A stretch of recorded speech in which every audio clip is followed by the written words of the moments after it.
ब्रह्मा विष्णु महेश अजर अमर नहीं है। इनका भी आविर्भाव अर्थात जन्म तथा तिरोभाव अर्थात मृत्यु होती है। प्रमाण के लिए देखिए देवी भागवत महापुराण। ब्रह्मा, मैं, विष्णु और शिव, यह तुम्हारी प्रभाव से जन्मवान है। हम तो जन्मवान है, हमारा तो जन्म होता है और मरते हैं, नित्य नहीं है, हम अविनाशी नहीं है। फिर इंद्रादि दूसरे देवता नित्य किस प्रकार हो सकते हैं? कृपया अवश्य सुनिए जगत गुरु तत्वदर्शी संत रामपाल जी महाराज के अमृत वचन।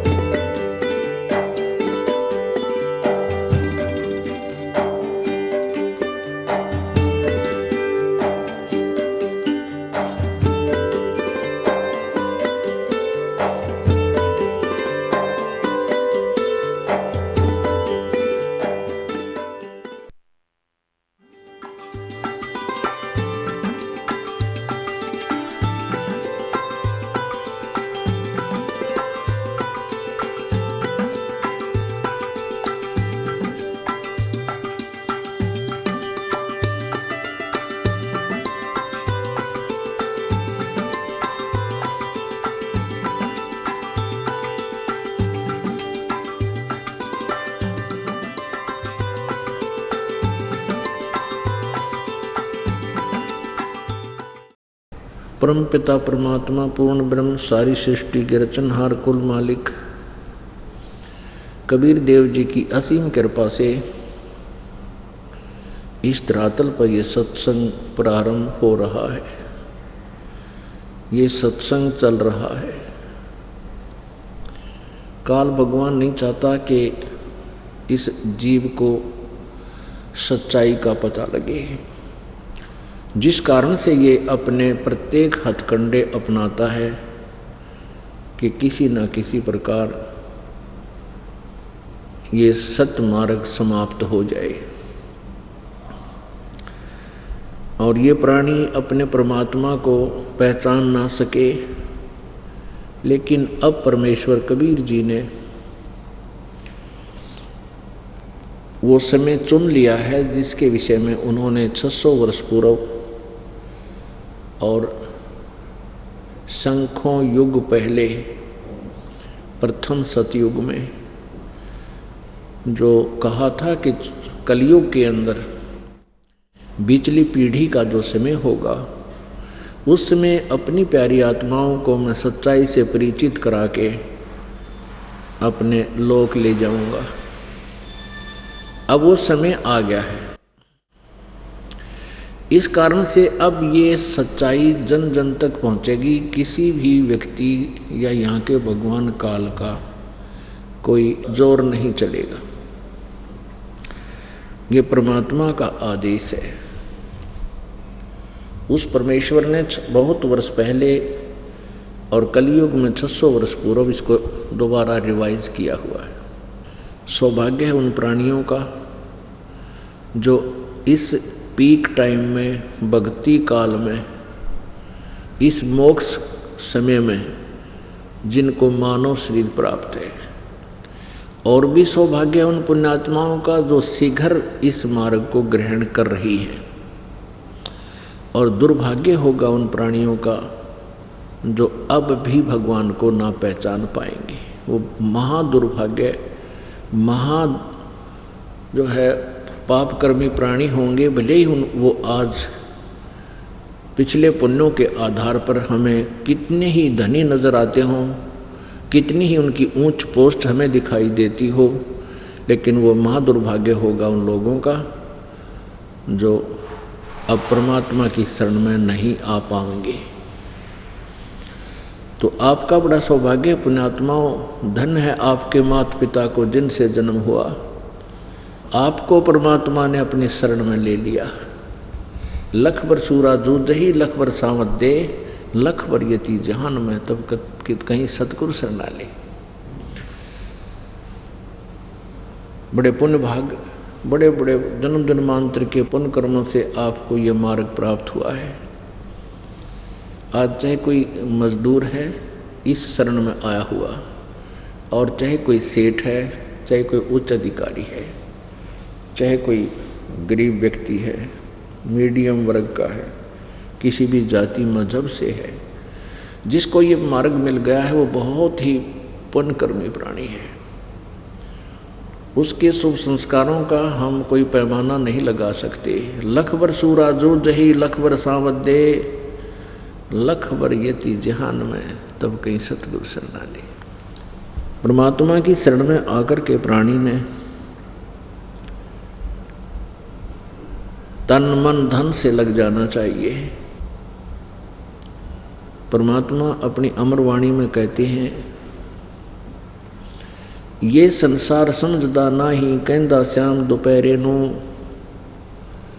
और गरीबदास ये वक्त जाते रोगे इस पैरे नू।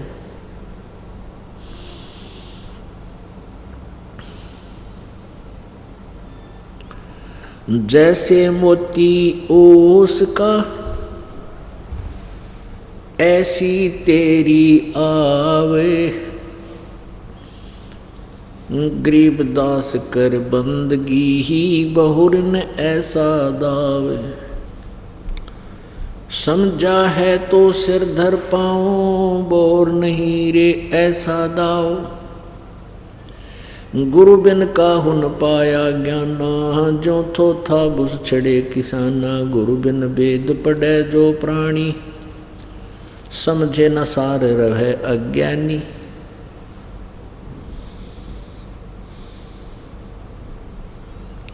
परमपिता परमात्मा पूर्ण ब्रह्म सारी सृष्टि के रचन हर कुल मालिक कबीर देव जी ये स्वयं ही सतगुरु बनकर अवतरित हुए। जगत गुरु की उपाधि इन्होंने ही पाई। तत्वदर्शी संत यही थे। स्वयं असंख्य ब्रह्मांडों के संचालक और निर्माता यही परमात्मा है, जो बनारस में जुलाहे के रूप में, जुलाहे वर्ण में यानी शूद्र वर्ण में, जुलाहा जाति में, काशी शहर, भारतवर्ष के काशी शहर के अंदर एक लहर तारा तालाब के अंदर विकसित कमल के फूल पर नवजात से स्वरूप धारण करके परमात्मा प्रकट हुए, सतलोक से आकर विराजमान हुए। फिर उनको नीरू नीमा नाम के दो जुलाहा दंपत्ति उठा ले गए। जुलाहा दंपत्ति उनको उठा ले गया जो निसंतान था। अब उस जुलाहे के घर परवरिश होने से जुलाहे का कार्य करने लगे, जिस कारण से परमात्मा जुलाहा कहलाए। परमेश्वर ने स्वयं कहा कि मात पिता मेरे नहीं, ना मेरे घरदासी, और जुल्हे का सुत आण कहाया, जगत करे मेरी आसी। उस परमेश्वर ने स्वयं आकर के हमें बताया है कि तुम यहाँ के वासी नहीं हो, तुम सतलोक में रहा करते थे। वहाँ पर कोई दुख नहीं था, किसी प्रकार की कोई टेंशन नहीं थी, जरा और मृत्यु नहीं थी। जरा माने बुढ़ापा। आपने अपनी गलती के कारण ये महान पहाड़ जैसा दुख ले लिया। अब काल ने आपको इतना भ्रमित कर दिया, आपको यहीं तक सीमित कर दिया। ये मकान मेरा है, या दुकान मेरी है, ये खेत मेरा है, ये बेटा मेरा है या बेटी मेरी है, ये कार मेरी है या कोठी मेरी है, या संपत्ति मेरी है। इन छोटी छोटी बातों पर हम आपस में लड़ झगड़ कर अपने इस मानव जीवन को व्यर्थ कर जाते हैं, बर्बाद कर देते हैं। क्योंकि काल नहीं चाहता कि ये शांतिपूर्वक रहे, ये भक्ति ना कर ले। वह आप जी परमात्मा के चरणों में लगे हुए हो, पिछले इतने बुरे कर्म हमारे करवा रखे हैं इस काल ने। आज आप भक्ति कर रहे हो, सत्संग सुन रहे हो, दान धर्म भी कर रहे हो, सत मंत्र का जाप भी कर रहे हो, सतनाम का, और फिर भी कोई ना कोई समस्या आपके सामने उपस्थित रह जाती है। क्योंकि न जाने कितने जन्म जन्मांतरों से हमने केवल बुरे कर्म ही किए, अच्छे कर्म तो कभी परमात्मा से हम संपर्क में आए हैं किसी युग में, तब बन पाए। उन शुभ कर्मों के कारण हमें मानव शरीर तो मिलता रहा, लेकिन मानव शरीर पाकर हम सतभक्ति ना करके कोरे पाप इकट्ठे करते रहे, उन पापों का अब ढेर लगा हुआ है। तो अब परमात्मा हमारे उन संचित कर्मों को जो पहले जन्म जन्मांतर के इकट्ठे पड़े उनको ही फूकेगा, खत्म करेंगे, और प्रारब्ध में जो लिखे हुए कर्म हैं इनको भी नाश करेगा। इसमें थोड़ा सा समय लगता है, उसके लिए हमें एक नियम बनाया है परमात्मा ने कि जितनी साधना तू करता रहेगा, जितनी भक्ति करेगा, जितना पुण्य करेगा, धर्म करेगा, उसके एवरेज में उतनी ही तेरे पापों का मैं नाश करता रहूँगा। तो काल भगवान ने सबसे पहले हमारे साथ ये जुल्म किया कि वो वास्तविक मंत्र गुप्त करा दिया। ये सार नाम परमात्मा ने, ये सार शब्द परमात्मा परमेश्वर कबीर जी ने हमें बताया था जब हम काल के साथ आने लगे। क्योंकि अपने बच्चे का अपने माता पिता को ही दुख होता है, फिर भी उसने हमारे को एक चाबी दी थी कि ये मंत्र तुम भूलना मत। इस काल भगवान ने आते ही उस मंत्र का नामो निशान मिटवा दिया। चारों वेदों में कहीं उसका जिक्र नहीं पाया। तब परमात्मा ने स्वयं आकर के वो सतज्ञान और सार नाम स्वयं बताना पड़ा। क्या कहते हैं? सो हम शब्द हम जग में लाए, सार शब्द हम गुप्त छुपाए। सोहम मंत्र, सोहम नाम भी परमात्मा कहते हैं हमने बताया कि किसी भी सदग्रंथ में, वेद और गीता में और पुराणों में, पुराण तो बाद में परमात्मा के नाम ज्ञान से कुछ परिचित होने के बाद इन ऋषियों की अपनी कथाएं, अपने अनुभव हैं। मुख्य ग्रंथ हैं पवित्र चारों वेद और पवित्र श्रीमद् भगवत गीता जो वेदों का सारांश है। इनमें कहीं भी सोहम नाम नहीं है, और जो सोहम नाम देते हैं ये अन्य पंथ वो अधिकारी नहीं है। तो परमात्मा कहते सोहम शब्द हम जग में लाए, सार शब्द हमने गुप्त छुपाए। तो वो सार नाम परमात्मा ने वहाँ हमें दिया था, लेकिन यहाँ हमें काल ने बुला दिया। फिर परमेश्वर ने आकर के अब ये बैन उठाया है सार नाम के आपको देने का। और अब भी कर्महीन इंसान इस मंत्र को पाकर फिर अपनी बकवाद करता है, इस स्थान को छोड़ जाता है, परमात्मा की शरण छोड़ जाता है। बड़ा दुर्भाग्य है उस प्राणी का, महापाप आत्मा हो जाएगा वो कुछ दिनों में। तो पुण्यात्मा परमेश्वर कबीर जी ने आकर के हमें रह रह कर ये ज्ञान याद दिलाया कि तुम यहाँ के रहने वाले नहीं हो। चल हंसा सतलोक हमारे और छोड़ो ये संसारा हो। चल हंसा सतलोक हमारे सतलोक में चल और इस संसार को त्याग दे। ये संसार आपका नहीं है। चल हंसा सतलोक हमारे, छाड़ो ये संसारा हो। चल हंसा सतलोक हमारे, छोड़ो ये संसारा हो। छोड़ो ये संसारा हो।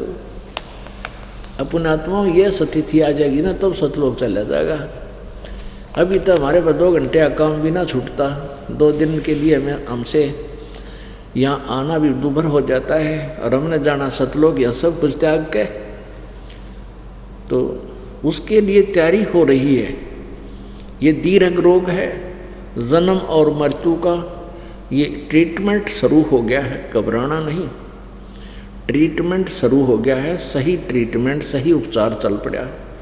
एक दिन आवेगा आपका यहाँ से अपने ऑटोमेटिकली इस भक्ति के प्रभाव से ये कति हृदय हट जाएगा। जैसे एरोप्लेन यानी हवाई जहाज जब चलता है, पहले वो ऐसे रेंगता है पृथ्वी पर, और थोड़ी सी देर चलकर 1-2 किलोमीटर ऐसे आकाश में चला जाता है। तो अब हम अभी रेंग रहे हैं, लेकिन विमान चल पड़ा, जो आसमान को भी छुएगा, आकाश में भी चढ़ जाएगा।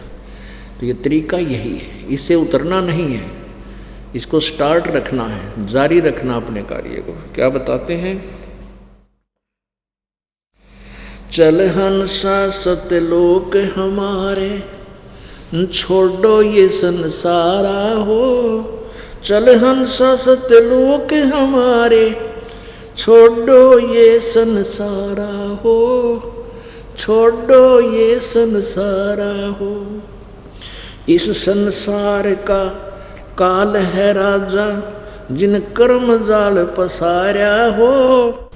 इस संसार का काल है राजा, जिन कर्म जाल पसारा हो। 14 खंड जाके मुख में बसत हैं, ये सबका करत आहारा हो। सबका करत आहारा हो। चल हंसा सत लोक हमारे, छोड़ो ये संसारा हो।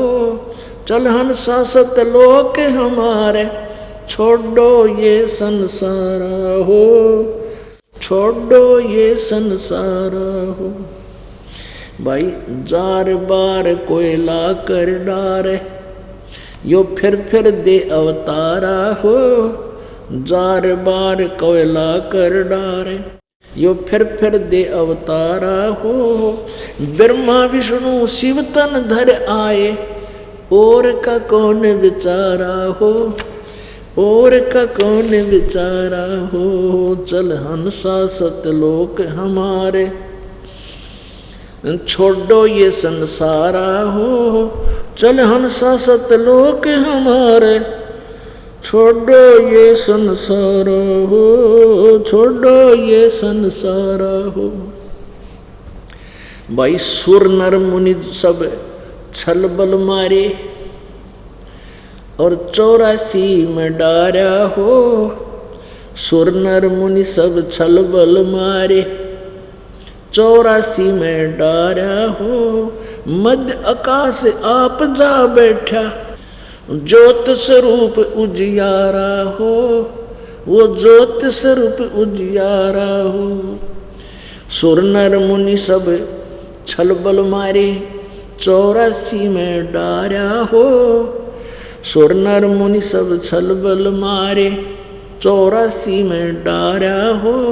मध्य आकाश आप जहाँ बैठा, वो ज्योत स्वरूप उजियारा हो। ज्योत स्वरूप उजियारा हो। चल हंसा सत लोक हमारे, छोड़ो ये संसारा हो। चल हंसा सत लोक हमारे, छोड़ो ये संसार हो। छोड़ो ये संसार हो। भाई वहाँ के पार एक और नगर है, जहाँ बरसे अमृत धारा हो। वहाँ के पार एक और नगर है, जहाँ बरसे अमृत धारा हो। श्वेत स्वरूप फूल जहाँ फूले, अंसा करत विहारा हो। अंसा करत विहारा हो। चल हंसा उस सतलोक हमारे, छोड़ो ये संसारा हो। चल हंसा सतलोक हमारे, छोड़ो ये संसारा हो। छोड़ो ये संसार हो। भाई कोटि चंद्र सूर छप जा, कोटि चंद्र सूर्य छप जा। जाके एक रूम चमकारा हो। कोटि चंद्र सूर्य छुप जा, जाके एक रोम चमकारा हो। कह कबीर सुनो धर्मदासा, वो लखो पुरुष दरबारा हो। वो देखो पुरुष दरबारा हो। चल हंसा सतलोक हमारे, छोड़ो ये संसारा हो। चल हंसा सतलोक हमारे, छोड़ो ये संसार हो। छोड़ो ये संसार हो। परमात्मा क्या बताते हैं ये प्यारी आत्माओं, चल हंसा पुण्यात्माओं, सतलोक में हम तभी जा सकेंगे जब हम हंस हो जाएंगे। हंस एक पक्षी होता है, वैसे तो हंस आत्मा मनुष्य को ही कहा जाता है, लेकिन हम मनुष्य के गुणों से भी गिर गए, उस व्यवहार से भी हम नीचे जा चुके हैं। हंस किसे कहते हैं? अब हंस का प्रमाण दे करके हम अपने इस आत्मा रूपी यानी अच्छी आत्मा रूपी हंस को तुलना करेंगे। हंस एक पक्षी होता है, बुगले जैसा उसका शरीर होता है, सेम टू सेम इतना ही आकार होता है लगभग। और वो हंस क्या करता है, किसी समुद्र या तालाब के किनारे, झील के किनारे होता रहता है, तो वहाँ वो मोती खाता है। मोती खाता है वो और कोई जीव जंतु नहीं खाता। और उसमें एक गुण दिया परमात्मा ने, जैसे एक गिलास दूध में एक गिलास पानी डालकर उसके सामने रख दो, वो दूध को पी लेगा, पानी को ऐसे एज इट इज छोड़ देगा। उसको ऐसा गुण दिया है प्रभु ने। तो यहाँ परमात्मा कहते हैं जो भक्त हैं, जो मानव शरीरधारी प्राणी हैं, जब वो हंस हो जाएंगे तभी सतलोक चलने योग्य होंगे। हंस का अर्थ है दूध और पानी छान लेंगे, यानी सत्य और असत्य भक्ति को पहचान लेंगे और अपने हानि लाभ को जानने लग जाएंगे, तब आप हंस होगे। और आप बीड़ी, शराब, मांस, तम्बाकू, चोरी, ठगी, जारी, बकवाद, डाके, इनको त्याग दोगे। ये हंस व्यक्ति में ये नहीं हो सकती। कहते हैं ठीक है, अनजानपने में आपसे किसी से भी कोई भी बुराई हो सकती है, ऐसा गंदा लोक है ये। और जब ज्ञान होता है वो पुण्यात्मा तुरंत त्याग देते हैं, एक पल भी नहीं लाते हैं। एक बलख बुखारे का बादशाह था, इराक के अंदर एक बलख शहर है, बहुत धनी था, बड़ा ठाठ बाट थे, 16,000 रानियाँ थी, 10 और 18 करोड़ घोड़े थे। जब ज्ञान हुआ ना, तुरंत त्याग गया। कहते 18 लाख तुरा जिन छोड़ी, पद्मनी 16 संस, एक पलक में त्याग गए, 100 सतगुरु के हंस। 18 लाख तुरा माने घोड़े, 18 लाख तुरा जिन छोड़ी, और पद्मनी 16 सहंस, एक पलक में त्याग गए 100 सतगुरु के हंस। इसके साथ पिछले संस्कार संयोग भी बहुत साथ देते हैं। आप आज के नहीं हो, आप बहुत युगों से इस परमात्मा के मार्ग में संघर्ष कर रहे हो, लेकिन ये काल के दूत परमात्मा से आपको दूर कर लेते और यहीं रख लेते। कहते हैं संतों से ती मस्करी, ये चोरा नाल खुशाले, मल अखाड़ा जीतेंगे ये युगन युगन के माले। माल माने पहलवान, रेसलर। आप युगों युगों के पहलवान हो, युगों युगों की इस भक्ति मार्ग के में एक्सरसाइज करते हुए आ रहे हो, और आप ही पार होगे, आप ही जीतोगे इस मल अखाड़े को। जो भक्ति करता ही नहीं, नाम लेता नहीं, सारा दिन बकवाद गिरे, बुराई करे, वो तो उसका अकाउंट ही न्यारा है। तो क्या बताते हैं, पिछले संस्कार हैं आपके बहुत अच्छे हैं। रांडी ढांडी नातजे, ये नर कई है कागे, बलक बुखारा छोड़ दिया, कोई थी पिछली लागे।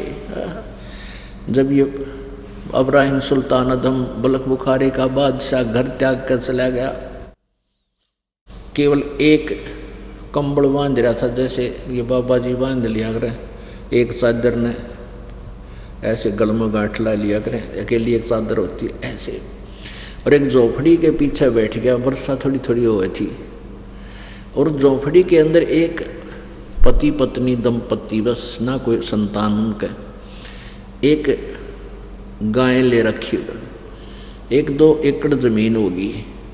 तो वो क्या बतला रहे हैं आपस में, जब वर्षा हो रही थी कि ईब मारे इसे ठाठ हो जाएंगे, बलख बुखारे के बादशाह के भी नहीं होंगे। बलख बुखारे का बादशाह बहुत ज़्यादा अमीर था, उसका नाम गिना जाता था, उसकी चर्चाएं चलती थी, और वो पीछे बैठा सुन रहा था।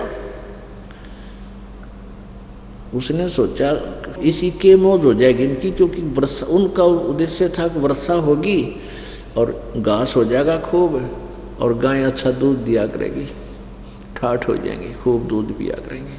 बलख बुखारे के बादशाह के भी कोई ना। अब बलख बुखारे का बादशाह उस अड़ंगे ने छोड़ कर वहाँ बैठा उनकी झोपड़ी के पीछे, क्योंकि वर्षा हो रही थी, ठंडी हवा चल रही थी, सर्दी से बचने के लिए आड़ पकड़ रखी थी।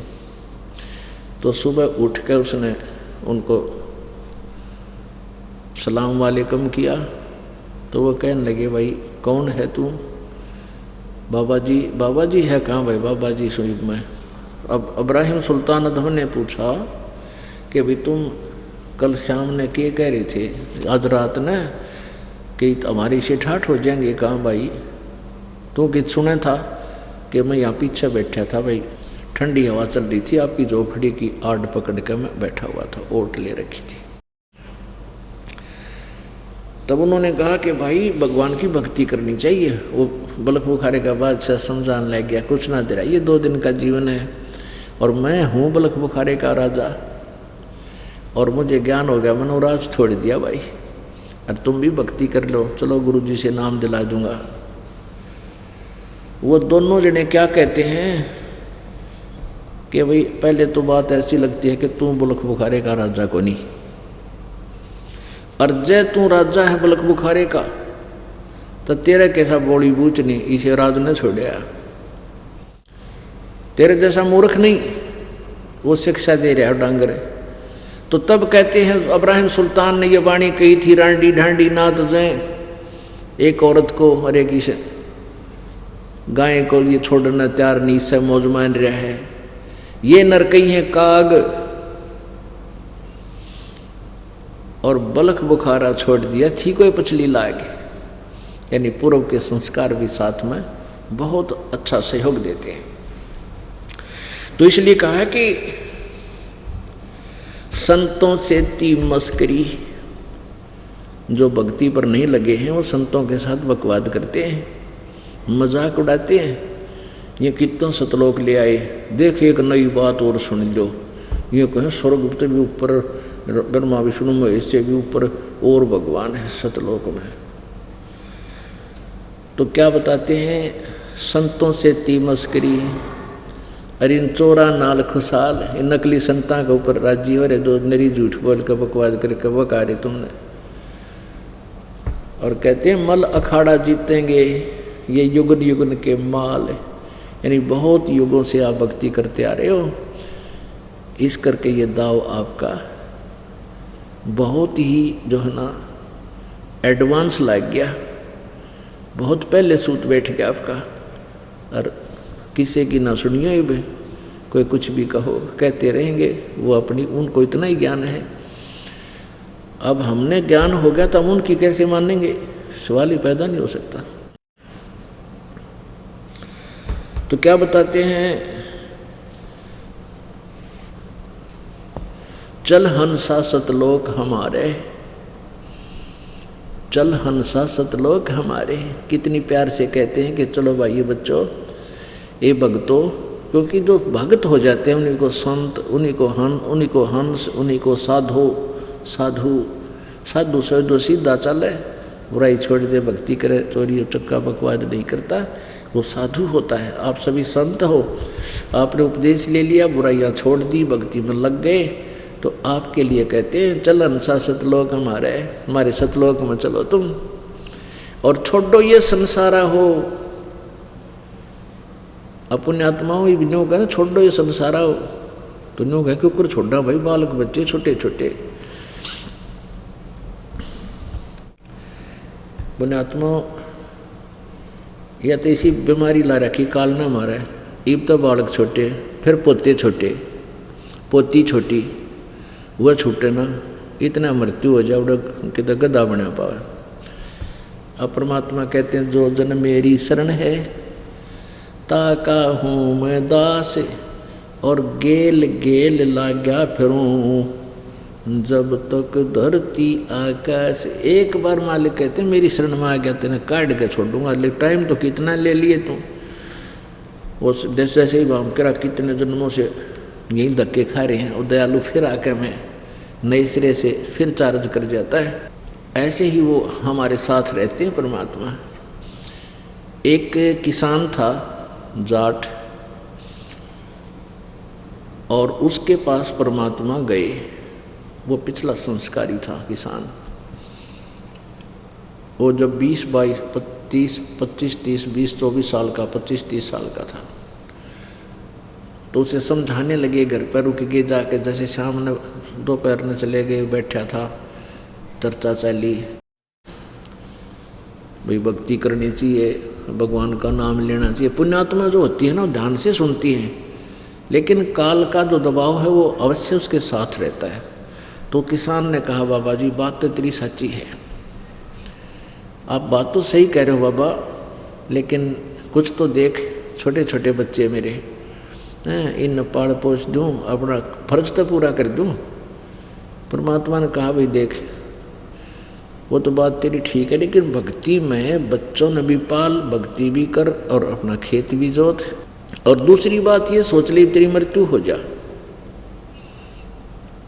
तो फिर इन बच्चों ने कौन पालेगा? माँ के पेट में भी तो उसी ने पाला इनको।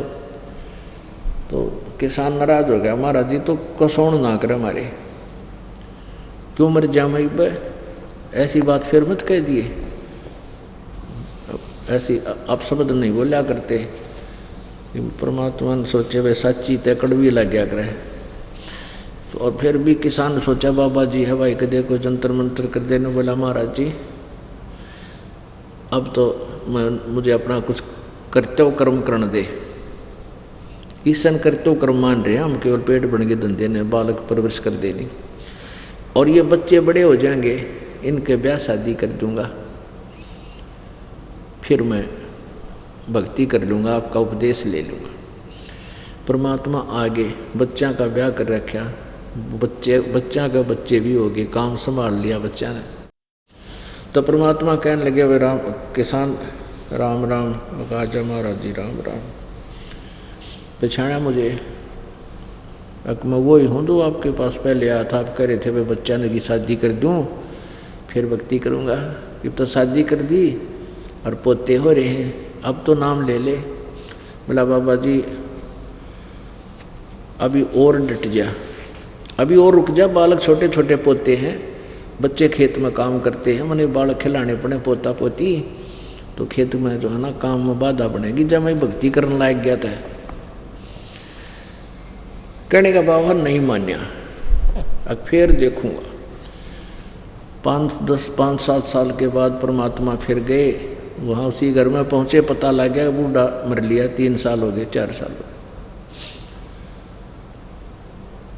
खेत में पहुँचे, वही व्यक्ति अपने परिवार में गाय के यहाँ जन्म लिया, बैल बन गया, और अपने ही उसके पुत्र उसको खेतों में हल जोत रहे, उसका मारे कड़ में लठ, और चल सीधा हो बाबू। वो बाबू ने कह रहा था पिताजी है।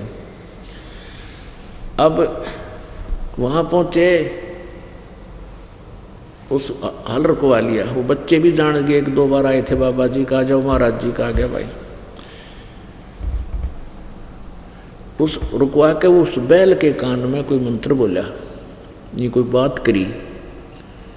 परमात्मा ने कहा कर भगत के कौन था, क्या कह रहा था, क्या कहा करता मैं तेरे तय, भक्ति कर ले, देख के सांगले कट रहा तेरा, कितना दुख पा रहा तुम, और किस कभी समय पर आहार नहीं है, नाक में नाथ गलवा ली और बैल बन गया तुम।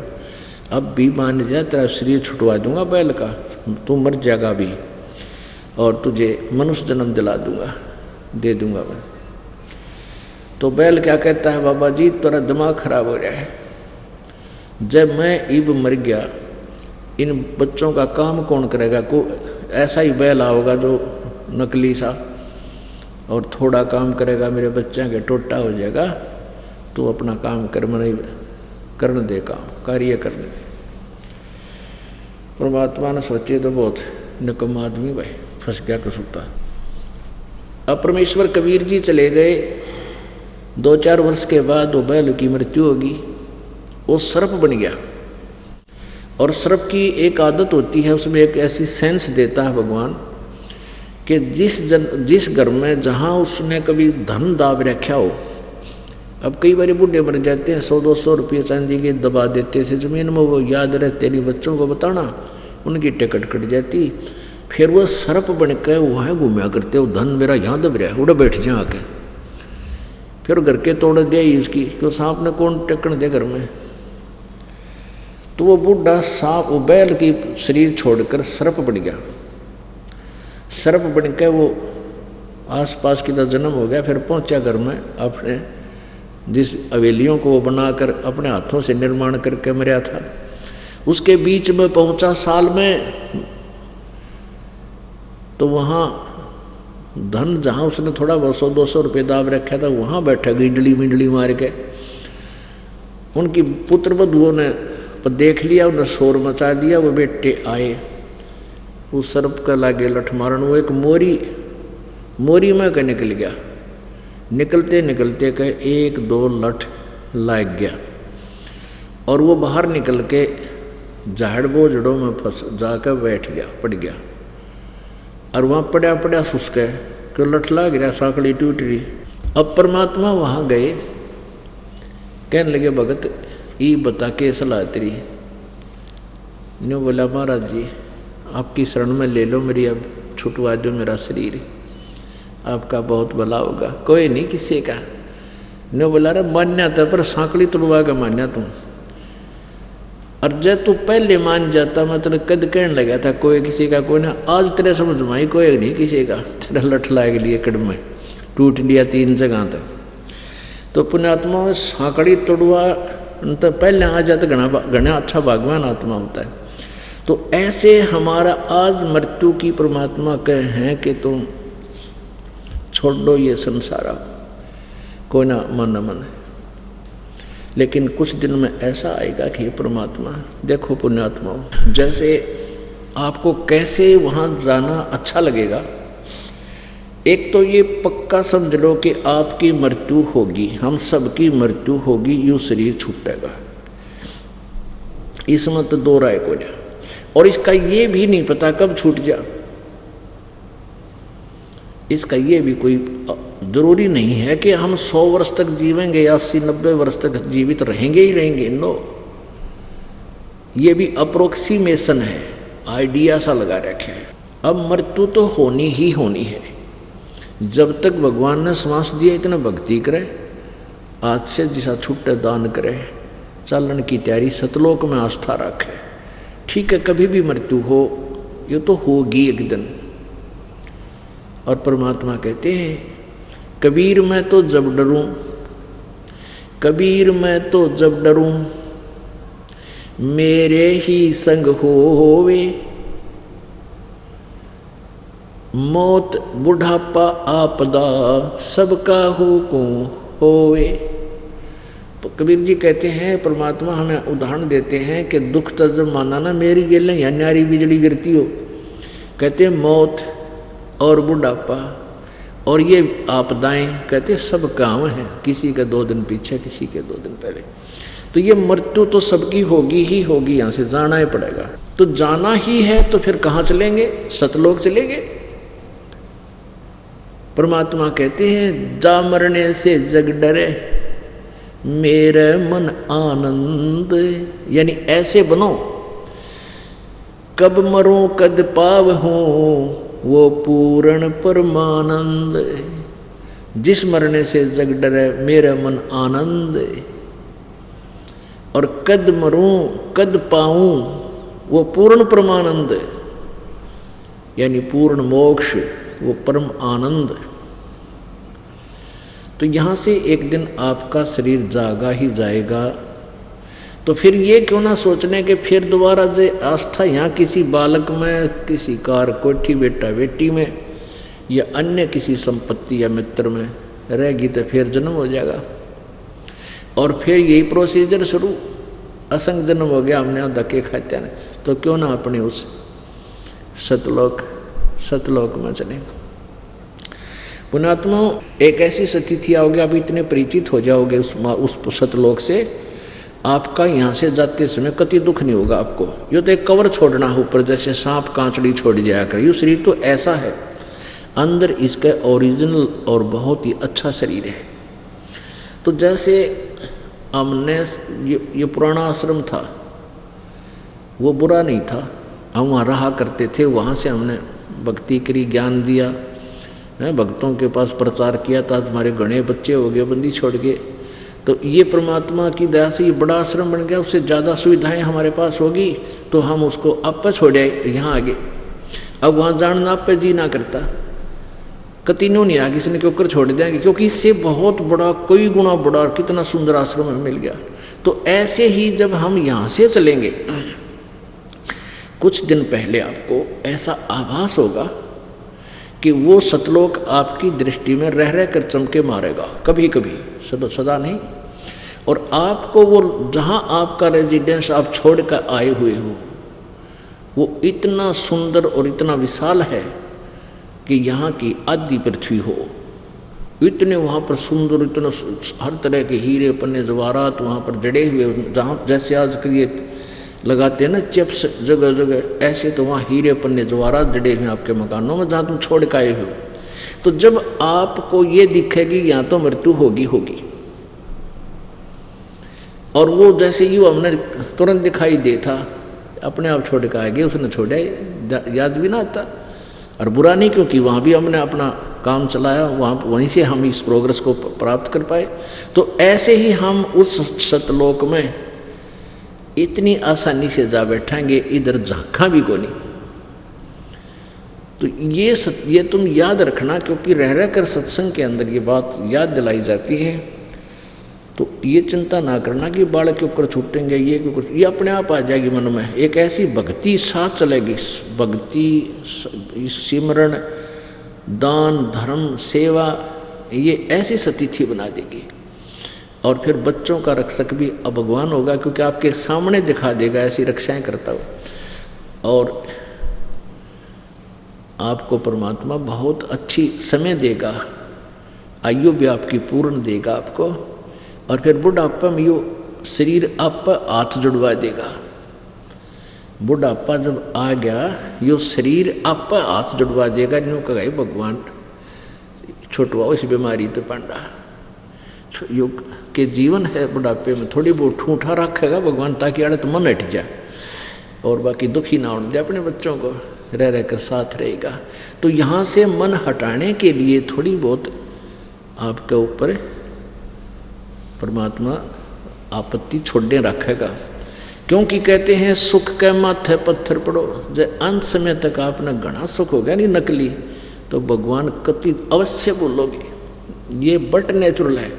पर आप अंडर ट्रीटमेंट रहोगे, भगवान के दरबार में रहोगे, शरण में रहोगे, फिर ये परमात्मा आपको विचलित ना होने दे। सुख के माथे पत्थर पड़ो, नाम हृदय से जावे, बलिहारी उस दुख के जो पल पल नाम रटावे। परमात्मा कहते हैं इसे सुख आग लगे, जो भगवान कितने बोल पड़े, आग लगे इसे राज और पाठ कर, चाहे ठाठ बाट कर, जिसे भगवान की भूल पड़े। और बलिहारी उस दुख के जो पल पल नाम रटावे। हे परमात्मा ऐसा सुख भी ना देना जो तेरे से दूर हो जाऊं, और परमात्मा इतना दुख भी दिए रखना तेरी याद बनी रहे। अब क्या बताते हैं, चल हंसा सतलोक मारे और छोड़ दो ये संसार हो। क्या बताते हैं कि इस संसार का काल है राजा, इस संसार का यो काल मालिक है, यहाँ का स्वामी है। जो गीता जी अध्याय नंबर 11 के श्लोक नंबर 32 में कहता, अर्जुन मैं काल हूँ, और इन सभी योद्धाओं को, सेनाओं को अब खाने के लिए अभी परवर्त हुआ हूँ, ईब आया हूँ मैं, और तू ना लड़ेगा तो भी न मारूंगा। 11वें अध्याय के 21वें श्लोक में अर्जुन कहता है, भगवान आप तो इन ऋषियों को भी खा रहे हो, आप तो देवताओं को भी खा रहे हो, जो आप ही के मंगल स्तोत्रों से आपकी स्तुति कर रहे हैं, बख्श दो बख्श दो बख्श दो, आप तो इनको भी खा रहे हो। और ये सिद्धों के समुदाय आपके मुंह में समा रहे हैं, मैं देख रहा हूँ।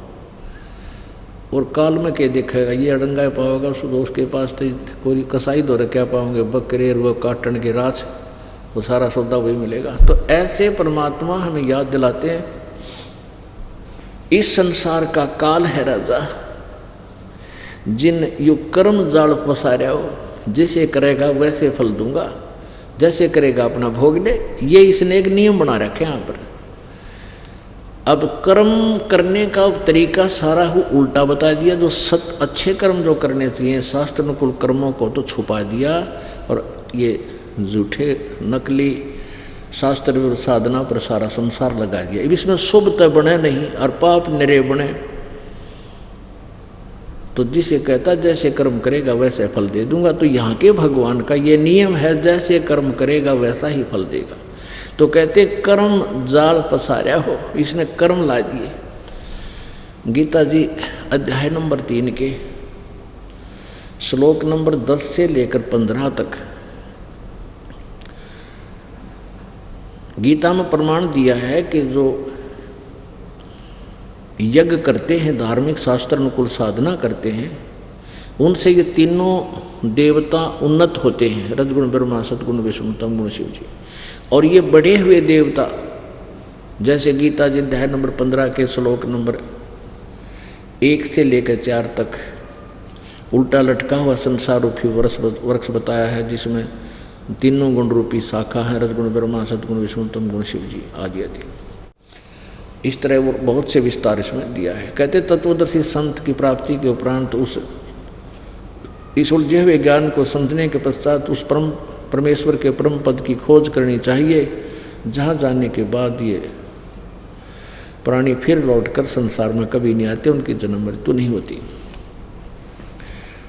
तो इस भक्ति रूपी पौधे को बढ़ाने के लिए, ये तीनों देवताओं को उन्नत करने के लिए संसार रूपी वृक्ष के यानी भक्ति रूपी पौधे की जड़ की सिंचाई करनी पड़ेगी।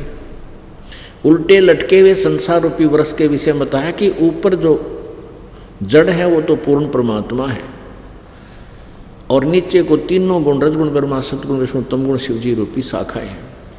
तो जैसे हम भक्ति रूपी कोई पौधा लाकर बोए आम का बीजें, तो उसको नर्सरी से पौधा लाएं तो जड़ को मिट्टी में डालेंगे और जड़ की सिंचाई करेंगे, तो तीनों देवता ये रजगुण ब्रह्मा, सतगुण विष्णु, तमगुण शिव जी रूपी टहनियाँ उस पौधे की उन्नत होंगी। और ये बढ़े हुए देवता, ये जो बड़ा वृक्ष बन जाएगा, तो ये टहनियाँ बढ़ जाएंगी। इन टहनियों के फल लगेंगे उस भक्ति रूपी पौधे के, आम के समझ लो। तो ये ब्रह्मा विष्णु महेश इस भक्ति रूपी पौधे पेड़ के शाखा हैं, इन शाखाओं का फल लगेंगे। तो गीता जी अध्याय नंबर 3 के श्लोक 14-15 में स्पष्ट किया है कि यज्ञ कहते हैं सभी प्राणियों की उत्पत्ति अन्न से होती है, अन्न वर्षा से होता है, और वृष्टि वर्षा यज्ञ से होती है। यज्ञ शुभ कर्मों से होती है, शास्त्र अनुकूल साधना रूपी कर्मों से। और कर्म लगाए ब्रह्म ने, अनुवाद करता हूँ गलत कर रखे हैं, ब्रह्म का अर्थ वेद कर दिया, ये गलत किया है। कर्म लगाए ब्रह्म ने इस काल में, और ब्रह्म की उत्पत्ति हुई अक्षर पुरुष से या अविनाशी भगवान से। अब यहाँ अक्षर पुरुष जो है उस परम अक्षर परमात्मा की तरफ इशारा। आगे देखो इसी में फिर इसमें लिखा कि वो परम दिव्य पुरुष, वो सर्वगतम ब्रह्म, वो सर्वगतम सर्वव्यापी सर्वेश्वर परमात्मा ही, जिससे काल की उत्पत्ति हुई ब्रह्म की, वही यज्ञों में प्रतिष्ठित है। वो यज्ञों में प्रतिष्ठित है। तो इस प्रकार हमने तो यहाँ काल ब्रह्म ने कर्म लगाए, तो यहाँ परमात्मा उसी का वर्णन दे रहे हैं। गीता जी वाले सब मिला करके ये बोल रहे हैं परमात्मा अमरवाणी को कि इस संसार का काल है राजा जिन कर्म जाल पसारा हो। कर्म लाए काल ने, ब्रह्म से उत्पन्न हुए, क्योंकि यहाँ फंसे तो कर्म करना पड़ा, वहाँ निष्कर्म में सिद्धि हमें प्राप्त हो जाती है। केवल सतलोक ऐसा, ऊपर के स्थान ऐसे हैं जो कुछ नहीं करना होता आपने। और जैसे आप यहाँ आ गए, यहाँ बड़ा बड़ा भोजन और भक्ति करो ठाटते हैं, कभी परमात्मा की चर्चा कर रहे हो, तो ऐसा मिनटा में पता नहीं लगता कैसे दिन जान लग रही आने के बाद।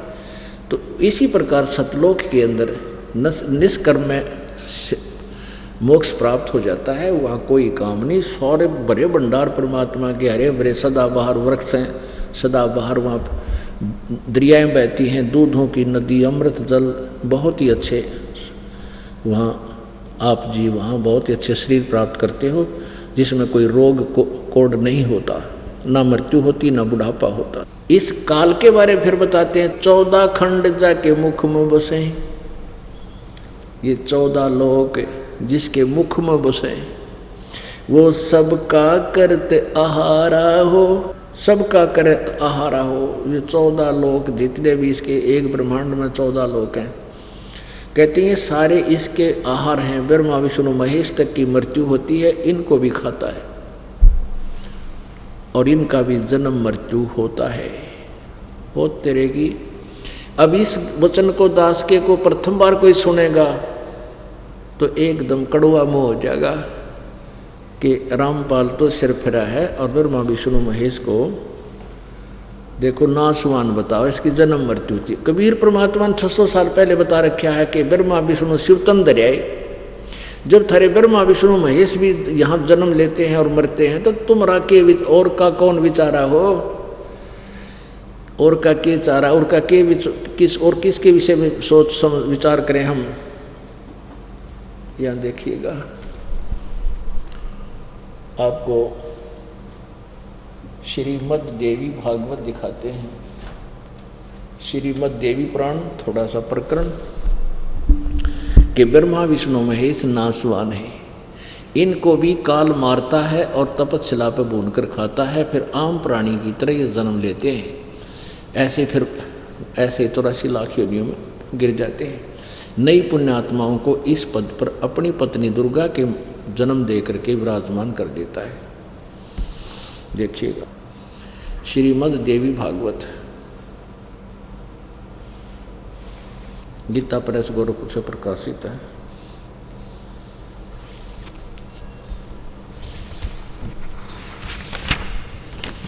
संपादक है हनुमान प्रसाद पोदार, चमन लाल गोस्वामी।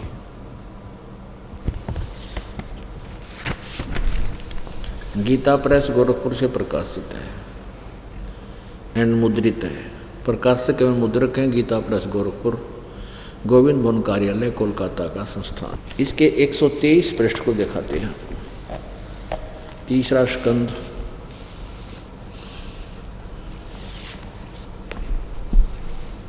एक 123 पृष्ठ। तुम शुद्ध स्वरूपा हो। विष्णु भगवान अपनी माता दुर्गा की महिमा गा रहा है। तुम शुद्ध स्वरूपा हो, यह संसार तुम इसे उद्भासित हो रहा है। मैं ब्रह्मा और शंकर, हम सभी तुम्हारी कृपा से विद्यमान है। हमारा आविर्भाव माने जन्म और तिरोभाव माने मृत्यु हुआ करता है। हमारा तो जन्म और मृत्यु हुआ करता है। केवल तुम ही नित्य हो, जगत जननी हो, प्रकृति और सनातनी देवी हो।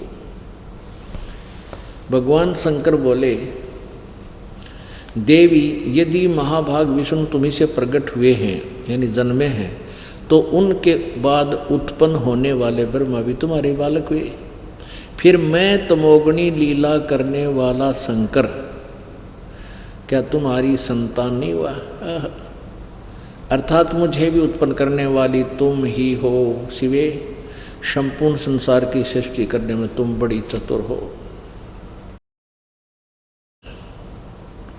इस संसार की सृष्टि स्थिति और संहार में तुम्हारे गुण सदा समर्थ हैं।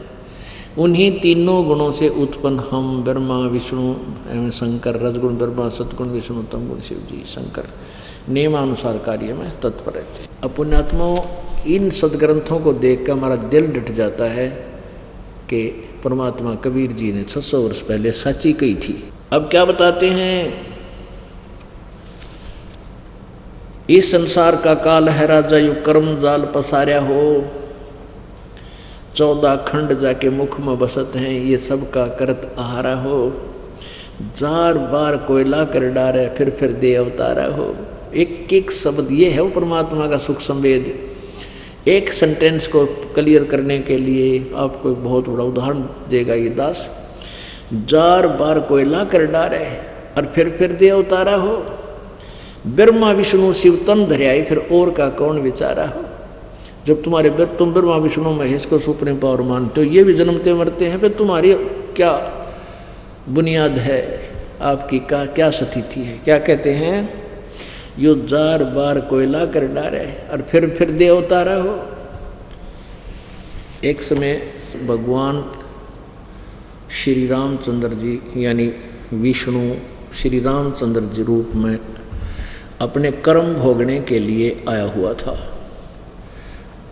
नारद जी ने श्राप दिया था कि एक जन्म तेरा अपनी पत्नी के वियोग में बीतेगा और तू मृतलोक में शरीर धारोगे।